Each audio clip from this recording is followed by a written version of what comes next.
Hey guys, I'm Toronto Brad here. I'm gonna head down and get some sushi or get a hamburger. I'm just walking down University right now. This is my usual walk. You guys know I usually walk down here, and this is University Avenue. And I'm walking down the sidewalk here. And this is over there is the Toronto City Hall building is over there, Nathan Phillips Square. They have so you can enjoy. They got found. This is a nice day, right? Yesterday was like a warm day that. It was warm yesterday. People were out. I saw people wearing their shorts and everything yesterday. And yeah, man, it's cool. I saw people wearing their shorts. People. Now remember, last year at about this time, we had a really hot day. We had around 30 degrees last year this time. And then the following week, that first week of November, around November the 4th or 5th, we had another hot day, yeah, like 25 degrees. And even that day, I came downtown in my shorts. So it's not unusual, as Tommy Jones says, to have warm weather in the at the end of October. You can have a nice warm weather at the end of October. October is basically the flip side of May. So May you get 30 degrees. So October, yeah, you can get a lot. You can get 30-degree days in October. More likely than not, you're gonna get the 30-degree days at the beginning of the month, not at the end of the month. And even into November, you're going to get some really warm weather as well. But usually, once you get into the middle of November, the weather starts to go hit and miss. You can even get a snowstorm or whatever. You can get a snowstorm in November as well. So, you're taking your chances when you get in November. Might not be shorts weather. Maybe for today it is, but in November, you're taking your chances. Once you pass that middle of November part, in Toronto, in Canada, you're not going to get that many days to wear shorts. You might even get a snowstorm in November. But still enjoy the warm weather while you can, because once we get into December, we're in the warm up for winter, which is January and February, and it's going to be super cold. Going to get a lot of snow, maybe a foot of snow or something like that. So yeah, it's the subway. We're here passing at Osgood Subway. I think they're having another protest here on the streets.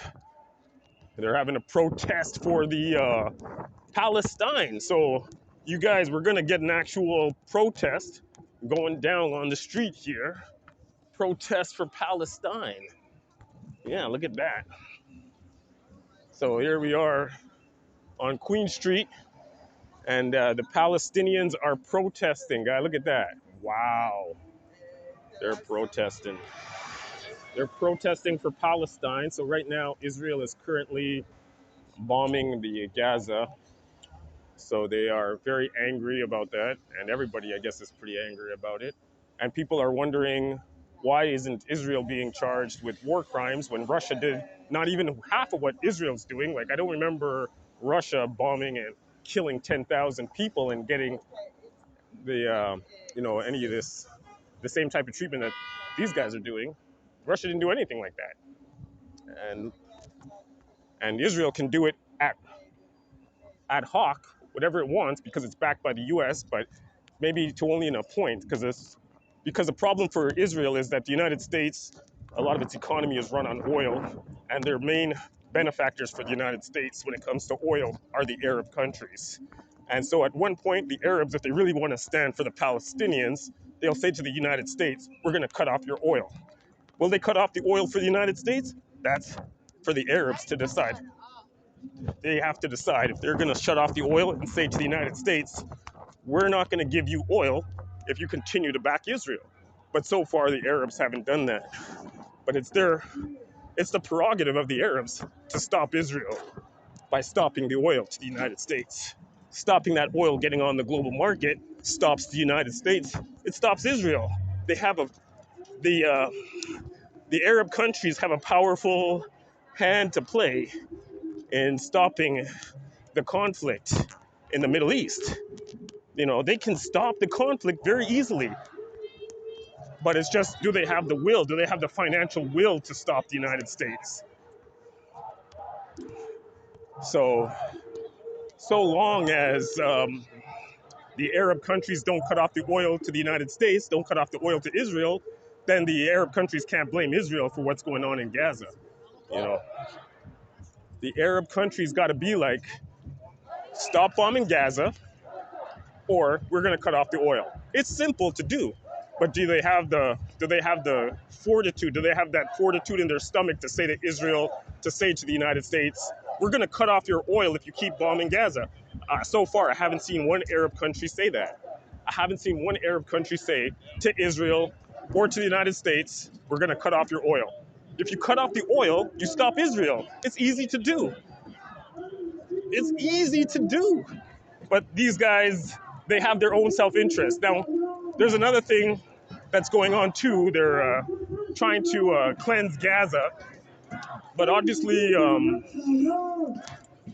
the Arab countries won't take in the Gaza population because obviously if they do that, then they're basically folding to Israel's will, which is to depopulate Gaza so that they can infill it with settlements, which is what their actual plan is.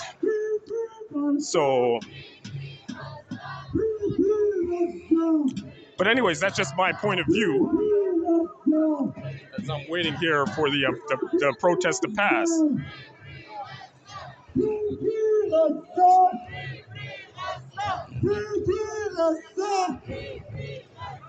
Justice is our demand.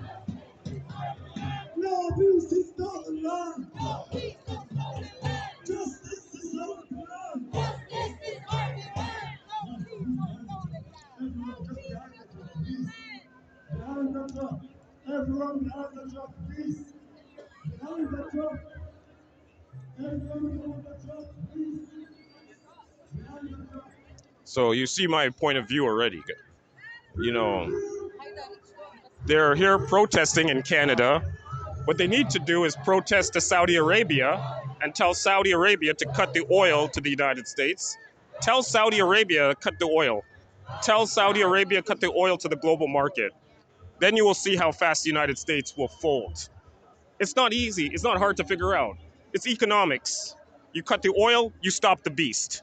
The oil is the beast. You cut the oil to Israel, you cut the oil to the United States. It's easy to do. Tell Saudi Arabia to do it. They're not going to do it. I don't know why they don't do it. It's the easiest, fastest way to stop the conflict is to stop the oil to the United States. And no, I think it's the United States is pressuring the Saudis to continue the oil flow, and that's the reason why the conflict continues. And obviously, there are protests happening all over the world because a few countries are, again, profiting, like the United States, from this. So obviously, it's politics. It's politics from my point of view that should be easy to stop, but maybe it's not so easy to stop as you think, right? Say, hey, Saudi Arabia, cut the oil? No, they're not doing it. They can cut the oil. Can't they cut the oil? They can cut the oil. They can say no more oil. No, so far no one's doing it. Cutting the oil is the easiest way to stop the conflict by cutting the spigots. Cutting the spigot is the easiest way to end the conflict. Tell the United States no more oil. Tell Israel no more oil, and you'll see how fast the conflict stops. But unfortunately, Saudi Arabia and Saudi Arabia and United States and all these Saudi Arabia and all the other Arab states, they're not stopping the oil flow. But anyways, that was a little taste, and of course we have the Canadian Secret Service here taking pictures of everybody, being total douchebags as they are, making a record of everybody at the protest. This is our CSIS, our government security apparatus, recording people's faces so that they can say who's a terrorist and who's not a terrorist. These guys are straight up secret police with the monitoring equipment on their truck so that they can record you and understand who you are. And everybody at the protest who's a terrorist, they'll say, we'll know you were here, you were a terrorist because you were here. So that's our security services being douchebags. As always, CSIS and all this nonsense. Don't worry, I got my eye on these guys. Acting like douches, they're in there. They used to keep the glass on the windows covered up, but now they don't. They don't mind if you see their face, which is odd. But anyways, secret police doing their thing, being douchebags and whatever nonsense they do. Anyways, guys, that was a little protest we ran through for the Gaza, and sad times in the world. And like I said, it looks like we are heading towards a larger regional conflict where larger countries will get involved in that conflict. Now, like I said before, this conflict doesn't need to happen. This conflict can be easily stopped. As Donald Trump would say, it's easy to fix.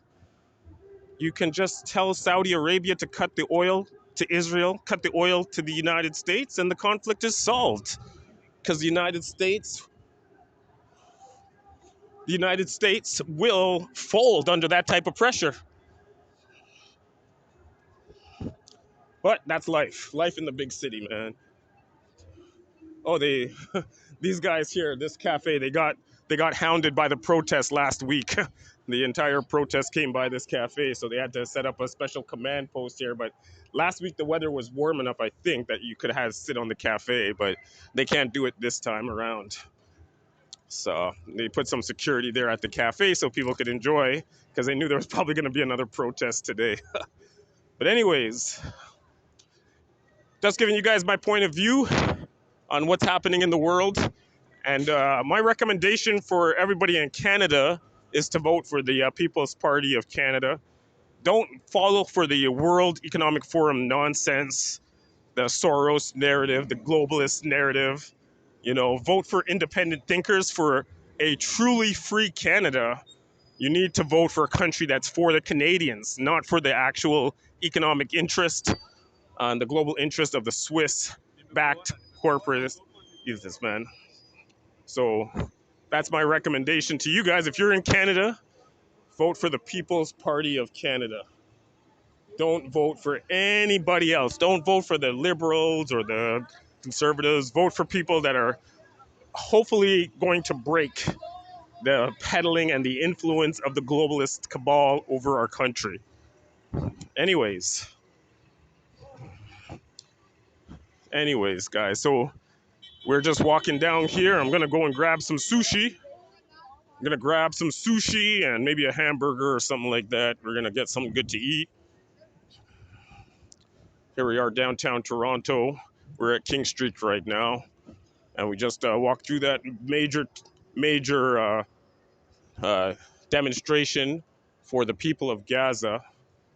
And I don't know why they're protesting here. Like I said, for the last time, stop the oil to the United States, stop the oil to Israel, that stops the war. Once Saudi Arabia says we're going to shut off the spigots, that stops the whole war stops. But obviously, the Saudis' interest is in continuing the oil to the United States, continuing the oil interest to Israel. So obviously, as long as the oil is flowing, then the United States and Israel have no interest and have no desire to shut down the war.